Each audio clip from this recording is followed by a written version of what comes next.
Good afternoon, everybody, and welcome to this masterclass Thorium being part of the energy transition.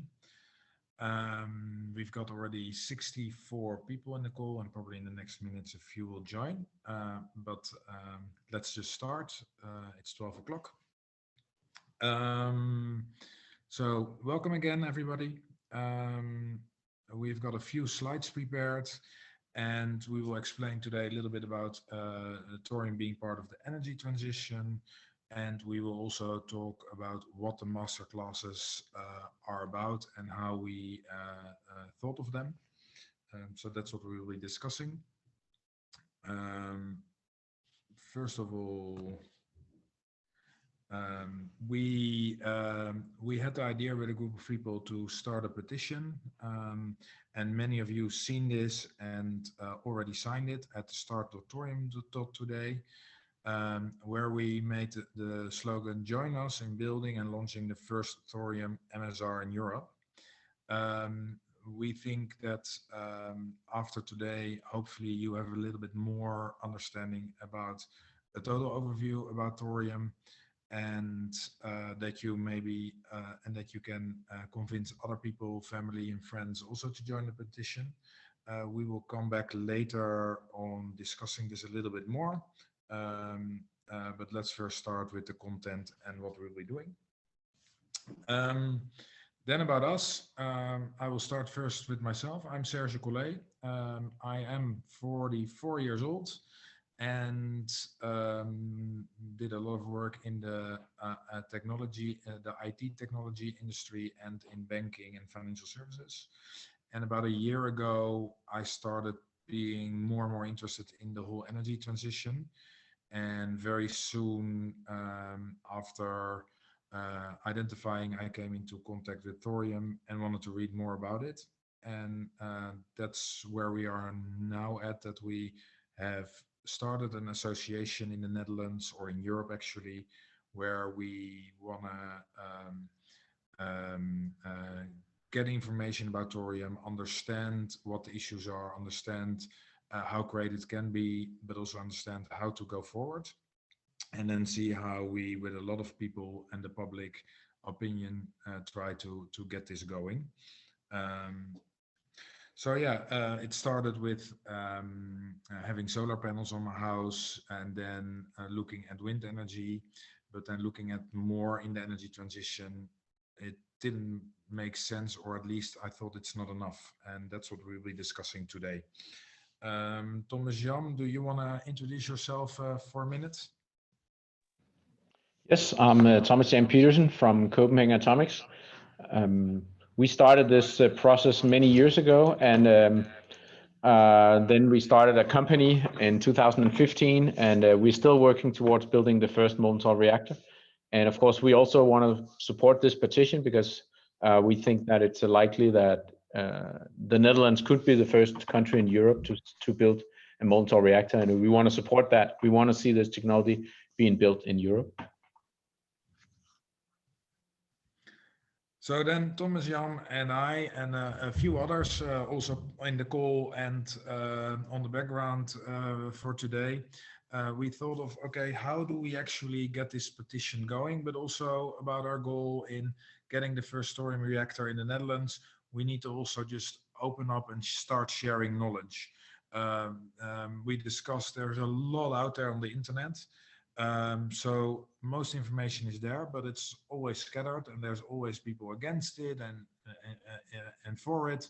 And how is it that you can find the right information? And then we thought, okay, let's start something called master classes, that we, at least from our point of view, start sharing what we think about it and how it looks. So we constructed this. So a bit of structure of what kind of master classes you can start expecting in the next few months. So this masterclass we would like to give every month for people who join the petition, people who want to have an overview, and we call it Thorium being part of the energy transition, and we want to do that monthly. And then we have actually 5 topics where we want to have, let's say, deep dives or more really going into detail on one particular topic to understand it. And there will be probably more topics coming per subject. So we want to have topics about the story of thorium, and what we're thinking about is how much thorium does one person need in a lifetime. That's one that is scheduled for the 9th of December. We will come back at the end on that. And we thought probably a lot of people want to exactly know how a design of a molten salt reactor looks like. Very interesting.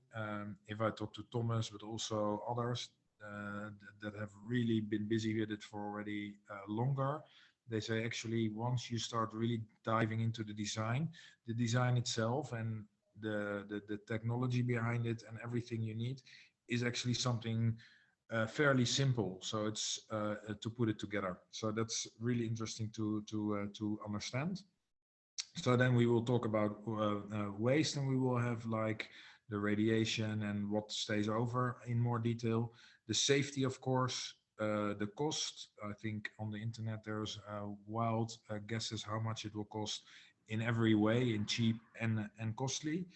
And then actually what we really need to start working on and designing together is let's build it. So what's a roadmap towards a thorium reactor?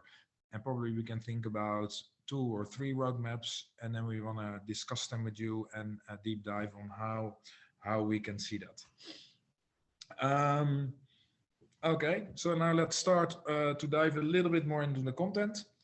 The sense of urgency.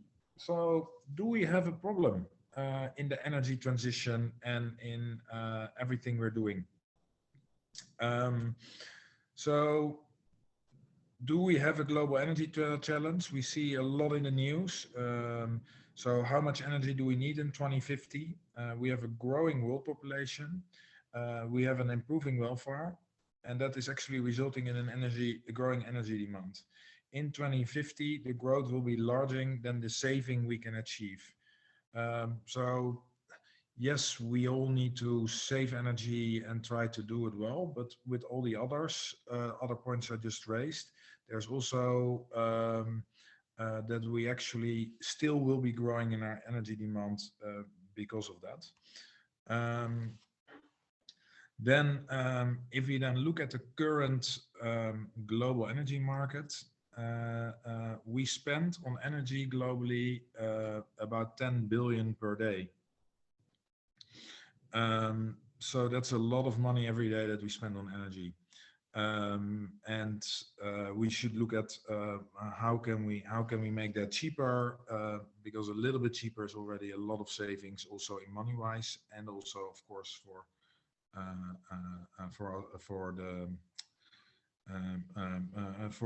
the environment. Oh, did I do 2 slides or not? What? So what can Europe do? So if you look at the growth of the world population, the expectation in 2050 is that we would 9.8 billion. And the interesting thing is that you see that in Asia and Africa, the most predicted growth is. So, but actually we in Europe and North America will be using the most energy right now. So let alone as in Asia and Africa, the welfare goes up, how much energy we will expect that we will be using. However, as Europe, we can do a lot because we can make it more efficient for ourselves, and probably with our innovation, we can help in Africa and Asia. Then the energy demand, to give a bit more overview. Between 2000 and 2090, we had 44% growth of energy demand. And in the graph, you will actually see how that is currently distributed in the delivery or the supply, where you can see that coal, oil, and gas is still the main part of giving energy.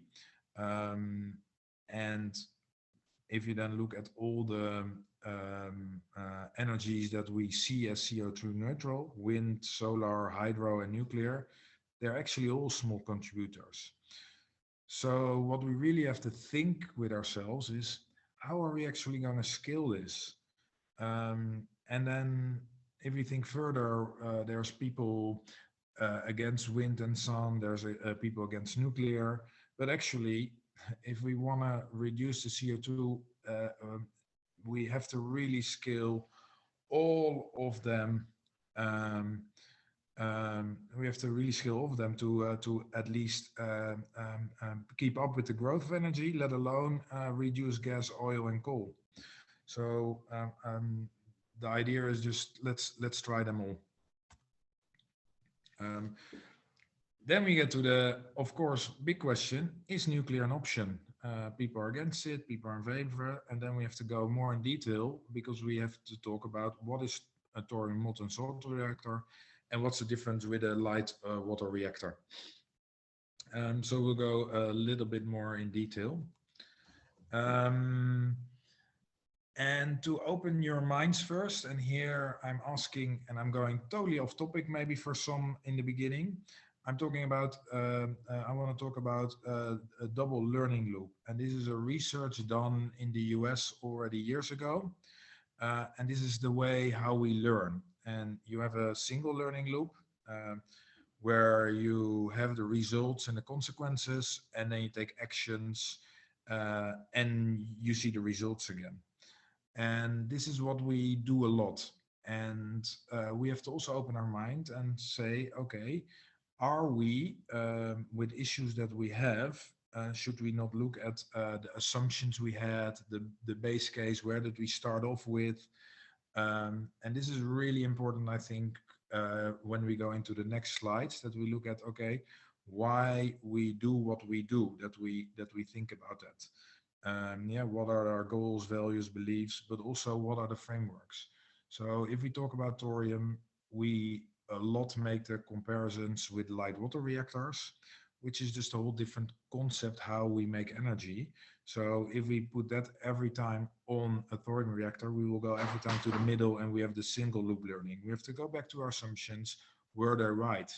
And are they right? And can we go a bit more into the root cause, and can we maybe alter that? So it's a very interesting leadership theory that helps you in thinking, okay, am I just solving the problem or am I solving the root cause? So let's go into the classic nuclear energy problem.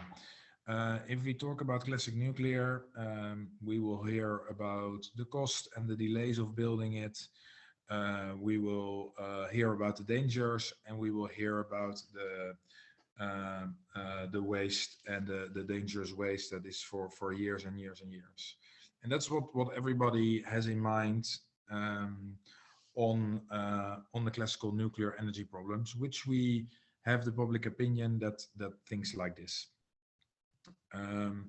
So what if these assumptions on cost and dangers and waste need to review, and we look at the assumptions? Then let's look at cost. We think it's expensive, and there will be coming even more rules and more regulation. And if we reevaluate it, what I'm finding often mind-boggling is that we are talking about, a light water reactor even costs billions of euros, and that's not comparable to one windmill. But a light water reactor will go for 60 years and a windmill for 15 years. So you have to really look at what is the capex, the capital expenditure, and the operational expenditure if you spread it over all those years. And then we have the more rules and regulations, and that make the cost go up for a nuclear reactor. There's some cool movies out there on YouTube that look at that a lot of regulators say have a zero, and it's logical, but they have a zero tolerance against safety. So if you can think about something to make a nuclear reactor safer, you have to implement it. So then you're always in a loop that you, on the one hand, always want to learn, but there's never an evaluation. Is it actually also adding to the safety on the long term, and how much? So the cost against the payoff. Dangerous. We have had 2 accidents in the past, or 3 on nuclear, um, and therefore there was many people dying is being said and everything. But do we understand the meltdowns and why they were, and then put them in context of a thorium reactor? Can we do we have the impact compared to other energy sources? We will dive into that a little bit later with some nice graphs of how many people die per terawatt hours made of energy, so that you look at it more comparable probably. I see a little typo, but then on waste, all nuclear waste is dangerous and waste is useless. So actually, a lot of the waste we create now with nuclear reactors, we can reuse. But because of regulation, we cannot use it. So you cannot actually make it circular and reuse it. So here we really need to understand the real waste problem and what it will look like, and what is the waste problem with the thorium reactor, and the impact of waste compared to other energy sources. And then the regulation, we just discussed it a little bit. More regulation, more and more regulation takes to make a returning obligation to improve. So we have a regulation in most countries. If you find something that you can improve, you have to improve it. And there's not many industries that have that, because many industries also have a risk reward policy. Okay, so let's go into thorium then. Thorium is a metal from a periodic table, and I will not go into too much detail on this, but this ball, this size, and Thomas will on the 9th of December discuss about this, will supply all the energy you need for your entire life. And when I hear Thomas talking, he says, but then all the energy to make your clothes, to drive your car, to do everything you need, share of roads and buildings, everything you use, all the energy needed is in this ball for you as a person. And when you think about that, that's flabbergasting, right? So one little ball that fits in your hand of thorium, if we burn that up in a nuclear reactor, you have your energy for life. Then let's go to the safety aspect that we discussed. Nuclear is actually one of the safest ways to make reliable energy. So if you look at the amount of people dying by air pollution or other things, coal is the highest number of deaths per terawatt hour created, how many people die. And nuclear is actually the safest way if you look at this. And this is an interesting reflection with coal and with fossil fuels. It's every day and little amounts, and every day again. And with nuclear, it is when an accident happens, you might have a lot of people dying. And that's just a different concept, so that's what people remember.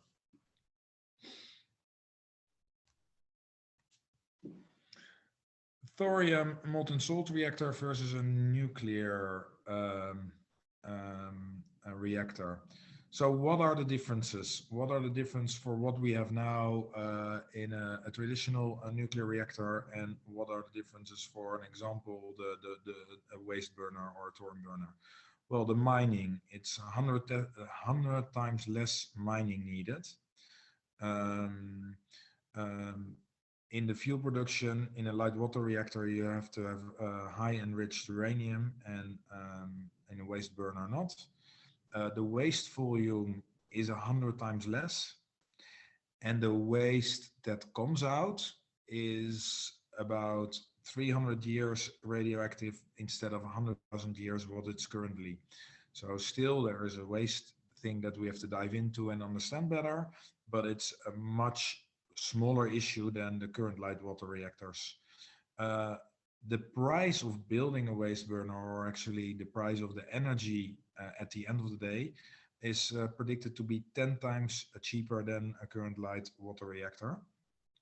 And once we have a reactor built, it is more like an assembly line. So a thorium reactor you can really build at scale. So you can also deploy it at scale, and the efficiency is higher.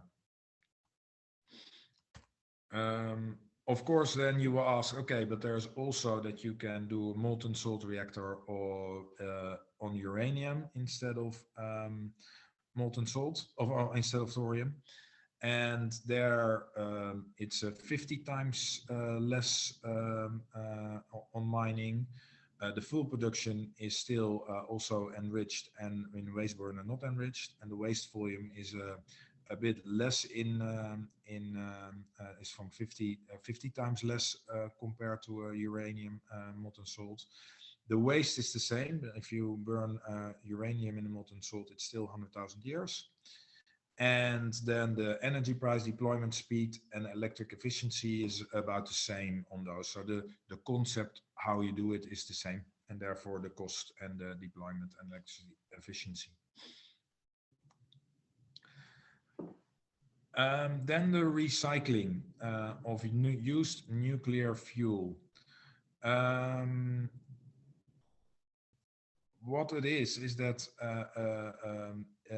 if you look at the design, and of course I've worked the last few weeks a lot with Thomas Jam, so we looked at the waste burn of Copenhagen atomics. They use used nuclear fuel, and what comes out is 95.6% at the end of a fuel cycle is uranium, and that you can sell again on the uranium market. And then 4.4% what is left over is other.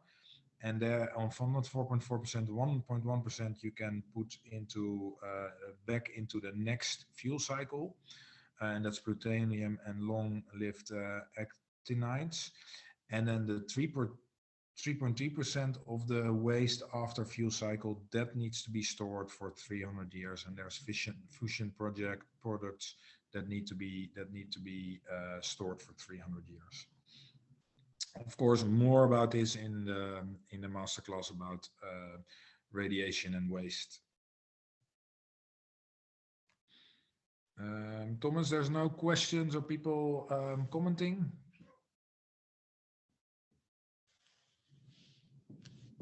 Probably not. Then I will just continue. Sorry, yeah, we were just muted. There are some questions, and we will try to answer them a little bit later.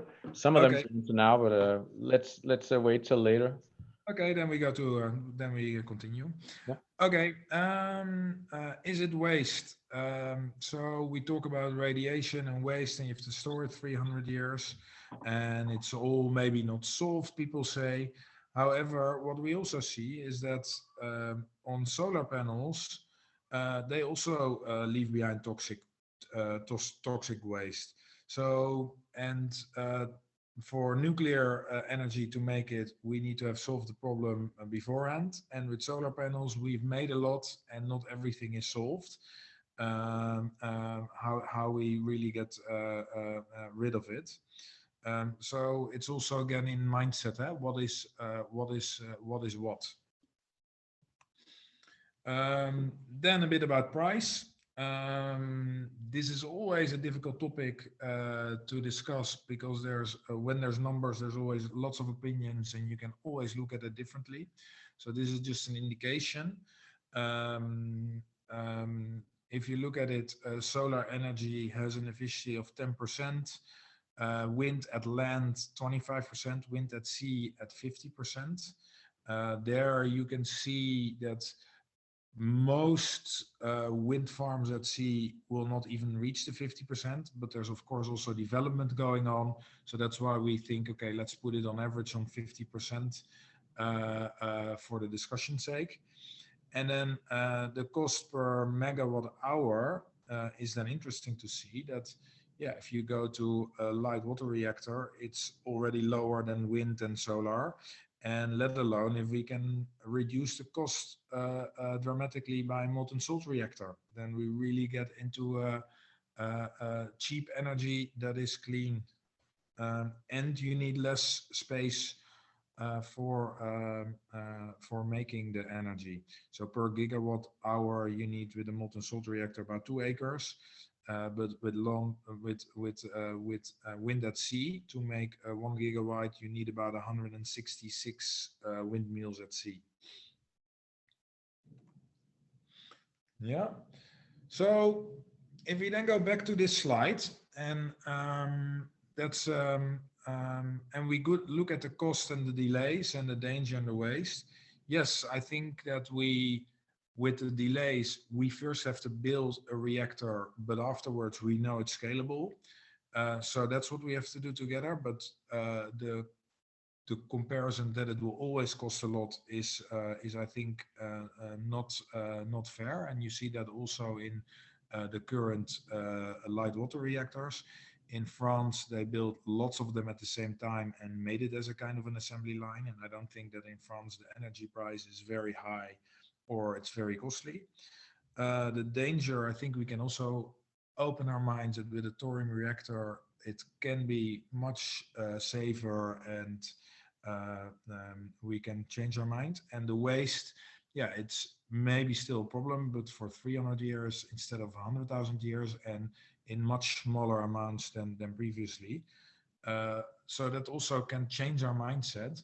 But if these things are not the blocking issues, why are we then why are we not getting it through? And what is then the issue to open it up? And there, I think the real challenges are not in the technology, but the bad reputation of nuclear power with the public. Therefore, governments are not keen. And the regulations that you see are only on light water reactors. So if you want to make a thorium reactor, also the whole regulation needs to be renewed. Thorium is, for an example, not under that high pressure as a light water reactor. So whole different things come into play on the regulation. So that needs to all be changed, and that's also a difficult one. So therefore, you see also that it's risky for investors to go for it as well, because there's too much uncertainties with the reputation, with the public opinion, with the governments, and then the regulation that needs to be made. And those things will take time. And this is, in my opinion, part of the issue we have to crack to make it work. Because once there is investments coming and governments are coming to help and support this, the innovation can go quite quickly. This weekend I was reflecting on if we have a COVID vaccine. We say that normally a vaccine takes 4 years, but now we really put focus on it, and the first vaccines are already ready after 6 months. Of course, they need to maybe be looked in a bit more detail, but it looks like things can go much faster if you put focus on it, and focus and money. And that's what we actually should start creating with each other. So what can you do to help, or how can you help if you're interested to do more? I think the details, and the devil is always in the details, is in the master classes coming ahead. So it's at first complex, read through it, look into it, ask for questions, find people, send us emails with questions. And you have to really see through the information. What you find on the internet is often also out of context. So really a one topic issue without the context, how big it is. And try to keep your mind open. Think about the double loop learning. Be curious what is really the root cause and the issues.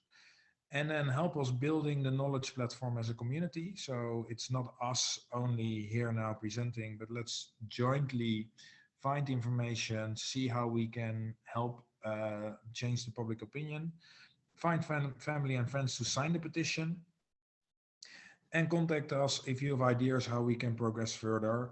Maybe you want to design a masterclass because you know a lot about radiation, or you know a lot about the waste problems, and maybe you have solutions for that, or if you heard about solutions for it. Join the organization as a volunteer to maintain the website or to help us manage things. Yeah, if you have a network, influence people like investors and politics to think about how we can approach this. Yeah. The next masterclass is the 9th of